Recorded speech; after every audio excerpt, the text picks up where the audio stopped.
कि जो इंडियंस हैं वो सारे के सारे साउथ एशिया को उठा के इंडो पैसिफिक में ले गए। Japanese Prime Minister is in India and Japan planned $75 billion investment across Indo-Pacific to counter China. ये जापान ने इंडिया में प्लेज किया है $75 बिलियन चाइना को काउंट करने के लिए। ये तो समझ नहीं ना आ रही अभी पाकिस्तान को कि पाकिस्तान खित्ते में अकेला है। Pakistan is absolutely alone in this region. Pakistan को इंडिया ने अफगानिस्तान के साथ अटैच करके छोड़ दिया। लो तानो अफगानिस्तान ना बड़ी मोहब्बत सी ना पहुंच जबकि अफगानिस्तान ना, ठीक है जनाब। चल कौन पूरा पाकिस्तान कह रहा है इससे जो है ना वो क्या कहते हैं फिरकावारियत बढ़ेगी और जिनकी वजह से नहीं गए वो आपस में दोनों मिलकर बैठ गए। वो दोनों एक साथ खाने खा रहे हैं, आइसक्रीमें खा रहे हैं, आइस लॉली चूस रहे हैं, खूब खुश हैं वो। They are both enjoying. Saudi and Iran are become one and Pakistan has become, आगे आप समझ। साउथ एशिया वर्ड ही रह गया, लेकिन साउथ एशिया को डिफाइन इंडिया करेगा, ठीक है जनाब। पाकिस्तान को वो जहां पे जरूरत पड़ेगी वो करेंगे, क्योंकि वो समझ रहे पाकिस्तान ने अपनी जिंदगी की जो अपनी मर्जी की जो गेमें थी उसने कर ली हुई हैं। पाकिस्तान ने अपनी मर्जी की गेमें कर ली हुई हैं, ठीक है जी। तो लिहाजा पाकिस्तान को बीच में नहीं लेके आना। और इंडिया को वो क्यों, इंडिया को जो है वो नाराज करेंगे सारे प्रोसेस में। वो इंडिया के बारे में बहुत ज्यादा इंडोफोबिक और दुश्मनाना किस्म का जो रवैया था उसने पाकिस्तान को दुनिया से बिल्कुल अलग करके रख दिया। अब उसकी हालत ये आ गई कि वो सिर्फ अपना कशकोल चीन के सामने रख के बैठ सकता है और उसको दुनिया उस तरीके से ही ट्रीट करेगी जैसे कि अभी हो रहा है कि मसला ये community needed Pakistan to deal with al-Qaeda. The international community needs India to deal with China, मैनेज करने के लिए ये फर्क, ठीक। जय हिंद दोस्तों, welcome to Now India Time. दोस्तों जैसे कि आपने क्लिप में देखा कि पाक मीडिया डिस्कशन कर रहा है कि इंडिया ने साउथ एशिया को पूरा उठा के इंडो पैसिफिक में लगा दिया, जिसमें से पाकिस्तान को निकाल दिया। पूरा दुनिया अब इंडिया इंडिया कर रहा है, पाकिस्तान को कोई पूछ भी नहीं रहा है। और दूसरी तरफ खबर ये है कि जापान की प्राइम मिनिस्टर इंडिया आया हुआ है, जिसके तहत पता चल रहा है कि $75 बिलियन का इन्वेस्टमेंट आएगा इंडिया में। इसी में पाक मीडिया डिस्कशन कर रहा है कि देखो इंडिया में कितना $1 बिलियन का इन्वेस्टमेंट आया, जो कि पाकिस्तान इंडिया का विरोध करते करते इतना गिर गया कि इंडिया के अलावा और कहीं कुछ दिखाई नहीं देता है। दोस्तों आइए पाक मीडिया का और आगे का चर्चा सुनते हैं। अगर वीडियो अच्छा लगे तो like comment share and subscribe कर देना प्लीज। वो कहते हैं कि बांग्लादेश भी जो है इंडिया की ये जो ग्रोथ और तरक्की से फायदा उठाएगा, क्योंकि वो कह रहे हैं कि हम एक इकोनॉमिक पार्टनरशिप एग्रीमेंट बांग्लादेश के साथ भी जो है वो साइन कर रहे हैं। और इट मींस के जो इंडियंस हैं वो सारे के सारे साउथ एशिया को उठा के इंडो पैसिफिक में ले गए। ये तो समझ नहीं ना आ रही अभी पाकिस्तान को कि पाकिस्तान खित्ते में अकेला है। Pakistan is absolutely alone in this region. Pakistan को इंडिया ने अफगानिस्तान के साथ अटैच करके छोड़ दिया। लो तानो अफगानिस्तान ना बड़ी मोहब्बत सी ना पहुंच जबकि अफगानिस्तान ना, ठीक है जनाब। और कहो जी दिस इज आर अफगानिस्तान। अब वो जो स्ट्रेटेजिक डेप्थ की हम बात करते थे ना जी, और अगर लो मजे स्ट्रेटेजिक डेप्थ थे, देखिए आप ये इंडिया अकेला ये चीज़ें नहीं कर सकता था।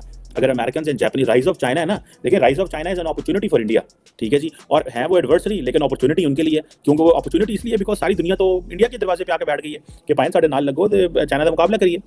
सो ये बात करते हैं। फिर वो बेसिकली ये जो उनकी बात है ना कि principles for piece and rules for prosperity में, ये सारी बातें वो कर रहे हैं। और फिर वो श्रीलंका के डेट रिस्ट्रक्चरिंग की भी बात की, क्वालिटी इंफ्रास्ट्रक्चर इन्वेस्टमेंट जो कि वो इंडिया में वो कह रहे हैं कि हम कर रहे हैं, ठीक है जी। और वो साउथ एशियन रीजन, अब साउथ एशिया वर्ड ही रह गया है, लेकिन साउथ एशिया को डिफाइन इंडिया करेगा, ठीक है जनाब। पाकिस्तान को वो जहां पे जरूरत पड़ेगी वो करेंगे, क्योंकि वो समझ रहे पाकिस्तान ने अपनी जिंदगी की जो अपनी मर्जी की जो गेमें थी उसने कर ली हुई हैं। पाकिस्तान ने अपनी मर्जी की गेमें कर ली हुई हैं, ठीक है जी। सो लिहाजा पाकिस्तान को बीच में नहीं लेके आना। और इंडिया को वो क्यों, इंडिया को जो है वो नाराज करेंगे इस सारे प्रोसेस में। दूसरी बात जो वो करते हैं वो कहते हैं कि हमें चैलेंजेस जो इंडो पैसिफिक के रास्ते में आते हैं उनको करना चाहिए।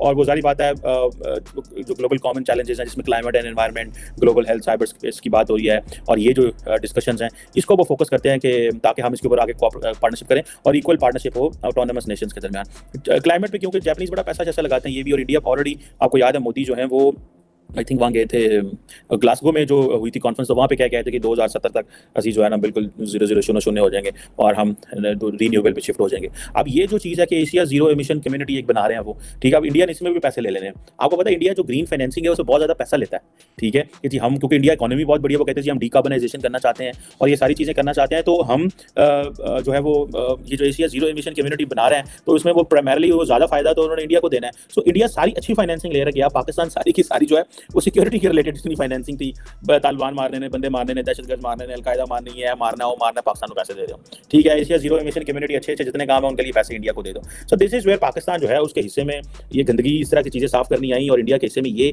देखें, दिस इज वेयर मैंने बताया था ना कि the international community needed Pakistan to deal with al-Qaeda. The international community needs India to deal with China, मैनेज करने के लिए ये फर्क, ठीक है जनाब। और अब ये चीज़ें जो है वो कहते हैं कि जी हाँ जो चैलेंजेस हैं इंडो पैसिफिक में क्लाइमेट के हवाले से, जैसे मैंने बताया वो कह रहे हैं। फिर वो रशियन एग्रेशन और फूड की बेसिकली बात कर रहे हैं कि वो फूड की कमी है और मिडल ईस्ट और अफ्रीका के रीजन में, और इस तरह की बात, कोविड की जो बात वो कर रहे हैं और डिजास्टर्स की। I have often met Japanese, लेकिन जो जापानीज के लिए जो सबसे इंपॉर्टेंट चीज़ है वो ये है, अमेरिकन, फ्रेंच, ये वो सारे जितने ममालिक इंडो पैसिफिक डॉक्ट्रिन्स दे रहे हैं वो सारे के सारे कह रहे हैं यार कि ये जो है ना क्या उसे बोलते हैं, ये इंडो पैसिफिक की जितनी भी डॉक्ट्रिन्स हैं, इसमें वो ये डिजास्टर्स की बड़ी बात करते हैं, और वो जो इस तरह के चैलेंजेस में जो रिस्पॉन्स टाइम है उसकी बड़ी बात करते हैं, बिकॉज इन आपको पता है इन ममालिक के लिए इंसानी जान की बड़ी वैल्यू होती है। तो वो कहते हैं कि जी disaster prevention and response capacity के ऊपर जो उन्होंने बात की है, एंड दैट्स वेयर ऑब्वियसली वो कहते हैं कि यार ये चीज़ होनी चाहिए। और फिर जारी बात है इसी में जो चैलेंजेस में वो प्रोलिफरेशन ऑफ डिसइंफॉर्मेशन, वो भी कहते हैं यहाँ पे वो जारी बात है चाइनीज़ को अटैक कर रहे हैं कि जी वो कह रहे हैं कि जी ये फ्री एंड फेयर जो साइबर स्पेस है इस पर इवेंट्स होने चाहिए, वर्कशॉप्स होने चाहिए। हालांकि इंडिया के अंदर तो खुद बहुत ज़्यादा डिसइंफॉर्मेशन फैलाई जाती है, पाकिस्तान के अंदर भी बहुत ज़्यादा इमरान खान साहब की पार्टी जो है वो डिसइंफॉर्मेशन फैलाती है। इंडिया में भी बहुत बड़े बड़े नेटवर्क हैं, बहुत बड़े बड़े ग्रुप हैं जिनका काम भी डिसइंफॉर्मेशन जो है वो फैलाना है। सारी पता है इंटरेस्ट ग्रुप होते हैं, उनका काम होता है। जापान में भी होंगे, अमेरिका में भी हैं, हर जगह पे इस तरह के हैं ग्रुप होते हैं, इंटरेस्ट ग्रुप होते हैं जो कुछ ना कुछ इस तरह कर रहे थे। जो थर्ड इंपॉर्टेंट चीज़ है, they talk of the multi layered connectivity. ठीक है जी, वो FOIP में कहते हैं जो मल्टी लेयर, वो कहते हैं जी हमारा ये कोर एलिमेंट है। ठीक है जी, इकोनॉमिक ग्रोथ के हवाले से और मुल्कों को इकट्ठा रहना चाहिए। ठीक है जी, और वो ये भी कहते हैं कि पॉलिटिकल वल्नरेबिलिटी जो रास्ते में नहीं आनी चाहिए और ये चीज़ें। और इस सिलसिले में वो कहते हैं जी हमारे पास जो इंपॉर्टेंट रीजन है 2-3 है, उनमें से जो सबसे इंपॉर्टेंट रीजन है that is south east Asia, ASEAN जो है, इंडो पैसिफिक, और ये जो है वो इंपॉर्टेंट है। और वो कह रहे हैं कि जापान $100 मिलियन जो है वो जापान आसियान इंटीग्रेशन फंड रखा हुआ उन्होंने। ठीक है जनाब, कि इंडिया ने ये पोस्चर इख्तियार करने से पहले कि हम आपको आइसोलेट करेंगे, बाकायदा पाकिस्तान को वार्न किया, बार बार वार्न किया। अगर आप मोदी साहब की 2014-15 के बाद की स्पीचेस देखें तो उन्होंने बाकायदा जलसा आम में, हालांकि ये आम आदमी का इशू नहीं है, ये कहा कि हम आपको बहुत बुरे तरीके से जो है वो आइसोलेट कर देंगे।